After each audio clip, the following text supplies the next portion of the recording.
très faux, c'est que beaucoup de gens ont donné un diagnostic et jusqu'à pas très longtemps, j'avais pas de diagnostic. Donc déjà, à partir de ce moment-là, c'est facile de dire que tout ce qui est dit est faux.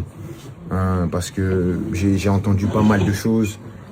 Opération, il peut pas rejouer, il peut pas jouer la Coupe du Monde, il peut pas rejouer.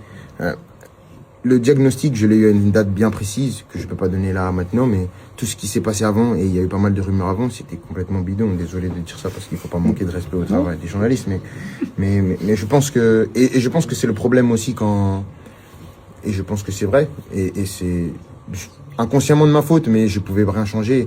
Il n'y a pas eu de communication claire, donc ça laisse la porte ouverte à pas mal d'interprétations. Et c'est le jeu, c'est le jeu. Les gens se sont engouffrés dedans, ont créé des rumeurs et c'est la vie. Vous avez peur de ne pas jouer la Coupe du Monde à cause de ton genou? Non. Ça n'a jamais été un sujet. Ça n'a jamais été un sujet parce que grand maximum, j'avais une rupture partielle.